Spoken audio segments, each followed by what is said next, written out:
Hello everyone, welcome to Tutor ZM, and in this video we're going to be going over kinetic energy. uh, yeah, I went over it in the last video, but I feel there's a certain concept that maybe some did not understand, some did not get, as in the comments there was a little bit of an argument, an intellectual argument going on, and I just wanted to clarify one or two things. So in fact, I think let me just go back to the basics of mechanics, or in fact of motion. So let's say we've got an object, let's say a car. Okay, let's say we had a car moving in a certain direction. So uh, looking at in fact, once we use the scenario of a car, it wouldn't be really workable because there's a force always up between the tires of a car and the road. There's always that opposite force known as friction. So I'm sure we understand that. So but let's look at a machine that's essentially is perfect. Let's say a spacecraft moving through space. So let's say if we had a spacecraft moving through space, it would move with a certain force, and then this force, we know that force is equals to mass times acceleration. So knowing that it's perfect and there's no air resistance, there's no friction, it would be, its velocity time graph would be something like this. This would be its velocity time graph. It would be more of like a perfect straight line because it is moving with there's no effect in terms of air resistance or anything. So its velocity time graph would be something of this nature. So having it something of this nature, implying that the acceleration of this particular object would be equal to velocity over the time it is taken, Yeah, so where does all this apply in terms of mechanics, in terms of when we say energy and all that? So we know that basically kinetic energy, which is represented by Ke, which I'm going to represent by Ke, is equal to the work done. Is equal to the work done. Is equal to work done. Is equal. So kinetic energy is equal to work done. I'm sure we can understand that simple thing. So when we go back to our formula for work, what is work? Work is equals to the force.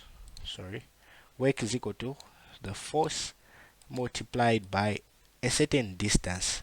And then we know in this case that a force can be represented in the terms of mass multiplying acceleration. So implying I can go ahead and substitute my F with my MA, implying that my mass is multiplying a certain acceleration of A. And then there is an aspect of distance. So notice that we've got this formula.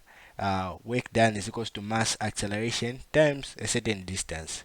So notice that distance in terms of this perfect body or this perfect scenario, distance is given by the formula where we say distance is equal to area under a graph.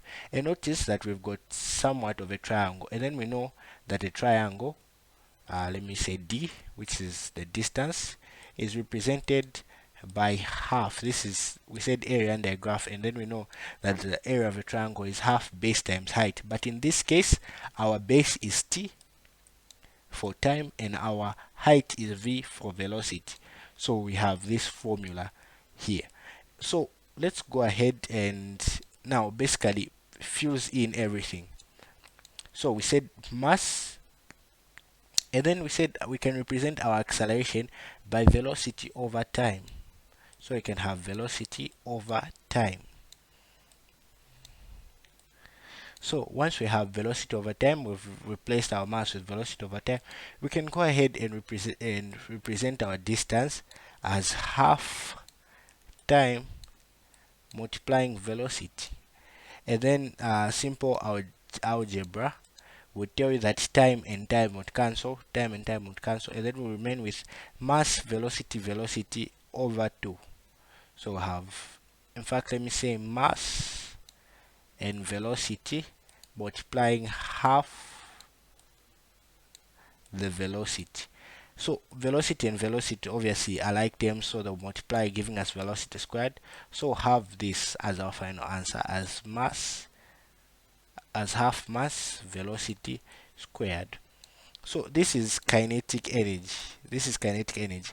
So this formula, I think, according to my understanding, this formula only works out in what? How can I put it? It works out in a standard environment. In an environment where friction is neglected and air resistance is also neglected, because looking at the motion that our objects have, when we look at a car moving, there's friction between the tires and the ground. There's always friction in our day-to-day lives, and our automobiles all experience friction.